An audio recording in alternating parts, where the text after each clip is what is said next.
पहला सवाल है मिस्टर एस एस पांडे का। वो पूछते हैं लक्ष्मी इंडिया फाइनेंस के बारे में। लक्ष्मी इंडिया फाइनेंस, उनके पास शेयर है 200 share at the rate of 170। मुझे क्या करना चाहिए? फिलहाल रहेगा तो ऊपर में एग्जिट करना चाहिए। मुझे ऐसे लग रहा है एग्जिट ऑन रैली में एक 156 160 का लेवल है, वहां तक हम लोग बाउंस बैक एक्सपेक्ट कर सकते हैं लक्ष्मी इंडिया के स्टॉक में। हम्म। तो अभी तक निवेशित रहना चाहिए, राइट क्षितिजा? हाँ, एग्जिट ऑन रैली की मेरी राय रहेगी। एक 156 का मुझे यहाँ से एक बाउंस एक्सपेक्टेड है, तो वो लेवल पे हम लोग देख सकते हैं कि एग्जिट कर सकते हैं। ओके। अर्शद जी का सवाल है। वो पूछते हैं महाराष्ट्र सीमलेस के बारे में। महाराष्ट्र सीमलेस के उनके पास शेयर है 840 के भाव पे उन्होंने लिया है। उनसे आपसे जानना चाहते हैं कि अभी बने रहे या निकल जाए।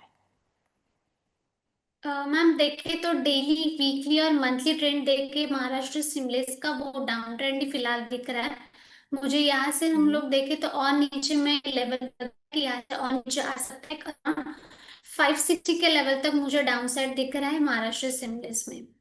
तो वो सपोर्ट रहेगा फिलहाल के लिए महाराष्ट्र सिमलेस 560 का, तो वहां तक लेवल एक्सपेक्टेड है। ओके, अगर इनके पास 840 की खरीद है क्षितिजा, तो इन्हें क्या करना चाहिए? होल्ड करना चाहिए हम्म। या फिर निकल जाना चाहिए?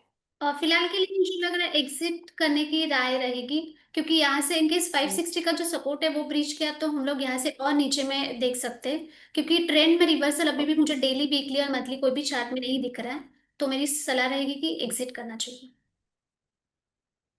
ओके, रिजवान पटेल का सवाल है। उनका सवाल है विम्टा लैब्स पे। उनके पास विम्टा लैब के 50 शेयर है जो उन्होंने 745 के भाव पे खरीदे हैं। उनके पास एएस के ऑटोमोटिव भी है 50 शेयर जो उन्होंने 560 के भाव पे खरीदे हैं। दो स्टॉक्स, विम्टा लैब्स एंड एएस के ऑटोमोबाइल्स। पहले हम लोग विम्टा लैब देखे तो एक 700 का ये अभी 696 695 का सपोर्ट है। तो अभी जो स्टॉक है फिलहाल हम्म। सपोर्ट के लिए सपोर्ट के रेंज में चल रहा है।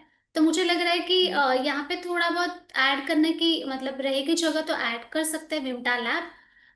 But okay. फ्रेश पोजीशन के लिए मुझे लग रहा है कि वेट करना चाहिए। लाइक 695 का लेवल रहेगा, बट जिनके पास है वो होल्ड कर सकते हैं और ये लेवल पे ऐड करना है मतलब like जगह रहेगी तो ऐड कर सकते हैं।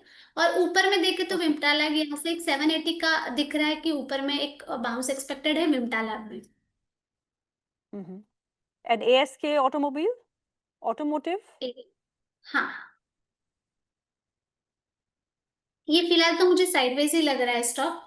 तो वो हम्म। राय रहेगी कि वेट करना चाहिए फिलहाल वो स्टॉक के लिए, क्लियर डायरेक्शन के लिए।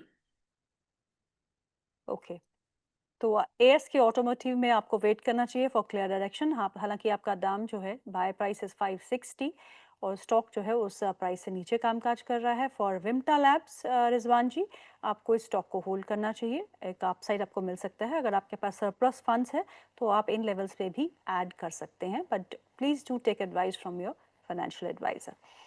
आरती जैन का अगला सवाल है। वो पूछती हैं विक्रान विक्रान इंजीनियरिंग के बारे में। 1000 शेयर है उनके पास, 100 के भाव पे खरीदे हैं। क्या स्टॉप लॉस और क्या टारगेट हो सकता है एक महीने के लिए?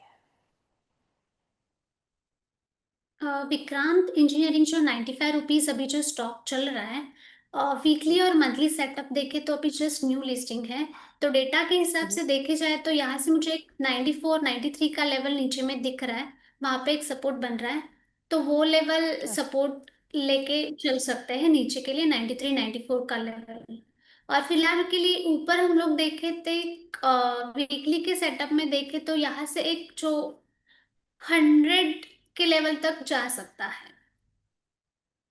तो 100 इनकी खरीद है तो उनको वेट कर लेना चाहिए अपने खरीदी एटलीस्ट हाँ, नेक टू वेट नेक। फिलहाल के लिए गिरा है। हाँ। चलिए, अगला सवाल जो है वो नवनीत वार्ष्णे का है। वो पूछते हैं टीसीएस के बारे में। टीसीएस में 15% का लॉस होना उनको हो रहा है। 1.5 ईयर से होल्ड कर रहा हूँ। शिफ्ट करूँ या फिर होल्ड करके रखूँ? लॉस टाइम तो फ्रेम सबको लॉन्गर है। फ्रेम टाइम फ्रेम लॉन्गर जी। फ्रेम का रहेगा तो मेरी राय रहेगी कि होल्ड करने के लिए, क्योंकि शॉर्ट टर्म थोड़ा आईटी सेक्टर में पेन रहेगा, क्योंकि वीकली हम्म। सेटअप है वो भी चेंज हो गया है और मंथली भी चेंज हो गया है। तो यहाँ पर हम लोग एक हम्म। नेक्स्ट क्वार्टर तक मुझे लग रहा है कि एक आईटी स्पेस में थोड़ा बहुत प्रेशर बना रहेगा। तो टीसीएस यहाँ से मुझे हम्म। और नीचे का लेवल दिख रहा है कि नीचे तक आ सकता है टीसीएस। तो उनके पास वेट ओके। करने का राय रहेगा, बट उनके पास टाइम रहेगा कि लॉन्ग टर्म टाइम फ्रेम है तो वो वेट कर सकते हैं टीसीएस में। अगर आप यहाँ पे डिप देखती हो और क्षितिजा टीसीएस में, तो क्या डिप्स में अगर लॉन्ग टर्म के लिए किसी को एक्यूमुलेट करना हो डिप्स पे तो कर सकता है? तो कर सकते हैं, डेफिनेटली कर सकते हैं। एक अभी एक 2900 के नीचे थोड़ा बहुत आता है, तो एक नेक्स्ट जो लेवल है 2800 का, वहां पे भी एक्युमुलेट हम्म। कर सकते हैं टीसीएस लॉन्गर टाइम फ्रेम के लिए। ओके। अगला सवाल जो है वो गुंजन जी का है। वो पूछती है फैक्ट के बारे में, एफएसीटी। उनका जो खरीदी का प्राइस है वो 980 रुपीज है, और उनके पास एरस इंफ्रा भी है जो उन्होंने 164 के भाव पे खरीदा है। कैन आई होल्ड और सेल और average, please advice. Okay, fact देखा जाए तो फैक्ट उन्होंने 8 9 कौन सा लेवल बोला मैडम आपने? फैक्ट जो है उन्होंने 980 के लेवल पे एक्यूमुलेट किया है, तो ये ओके, 100 रुपए तो नीचे है। 880 का सपोर्ट फिलहाल के लिए स्ट्रॉन्ग सपोर्ट है फैक्ट का 880 का। वहां तक डाउन साइड लग रहा है मुझे। 880 के लेवल पे हम लोग को देखना पड़ेगा कि सपोर्ट होल्ड कर रहा है और यहाँ से बाइंग आ रही है, तो हम लोग ये लेवल पे एक थोड़ा बहुत ऐड कर सकते हैं। और ऊपर में देखें तो एक 950 का बाउंस एक्सपेक्टेड है। तो मेरी राय रहेगी ओके। कि फिलहाल के लिए होल्ड करना चाहिए, और जब इनकेस 880 का लेवल आ सकता है और एडिशन के लिए जगह रहेगी तो ऐड कर सकते हैं हम्म। फैक्ट वो लेवल पे। ओके, दूसरा स्टॉक जो है वो है Eris infra at the rate of 164। Okay, 164। यहाँ से हम लोग देखें तो वेट मतलब होल्ड करना चाहिए मुझे लग रहा है, क्योंकि एक 50 डे का जो सिंपल मूविंग एवरेज का 150 का सपोर्ट है वहां पे चल रहा है। यहाँ से हम लोग देखें तो थोड़ा बहुत ओवरसोल्ड जोन में है, तो मुझे लग रहा है कि यहाँ से बाउंस बैक आ सकता है कि 165 के लेवल तक। तो 165 उनका वैसे भी कॉस्ट है, तो राय रहेगी होल्ड करने की। 165 जैसे ही क्रॉस करेगा तो यहाँ से हम लोग देख सकते हैं 171 के लेवल तक ऊपर में जा सकता है, बट 175 165 का जो लेवल है वो क्रूशियल रेजिस्टेंस जोन है। ओके।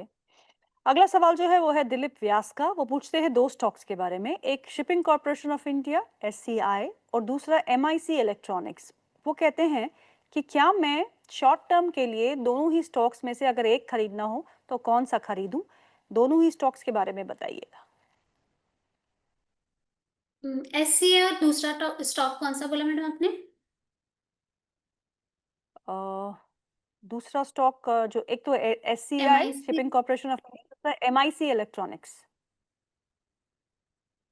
ओके, एससीआई का चार्ट देखे तो डेली पे थोड़ा एक 4 दिन से सेलिंग आया है, तो थोड़ा बहुत ये अभी सपोर्ट लेवल पे ही है। तो इनकेस ये जो आज का लो टूटा है तो यहाँ से हम लोग थोड़ा बहुत और नीचे देख सकते हैं प्रेशर। तो एक 215 का एससीआई का सपोर्ट है। 215 का सपोर्ट लग रहा है मुझे कि एक होल्ड करना चाहिए। 215 का हम्म। सपोर्ट लेके ये स्टॉक। तो नीचे में 215 का सपोर्ट है एससीआई के लिए, और ऊपर में देखें तो एक 225 का लेवल है जो फिलहाल के लिए रेजिस्टेंस जोन है एससीआई के लिए। और एमआईसी इलेक्ट्रॉनिक्स देखे तो ये बहुत ही अभी नीचे आया है। 56 जो लेवल चल रहा है, 55 उसका हम्म। 50 डे का सिंपल मूविंग एवरेज है। तो हम्म। दोनों में से हम लोग कंपेयर करें तो जो शिपिंग कॉरपोरेशन इंडिया है थोड़े उसके चार्ट्स बेटर लग रहे हैं। तो मेरी राय रहेगी कि हम्म। दोनों में से एससी में बेटर है। ठीक। अगला सवाल जो है वो है राजीव मोहन शर्मा जी का। वो पूछते हैं डिक्सन टेक्नोलॉजीज के बारे में। Dixon technology is going down nowadays.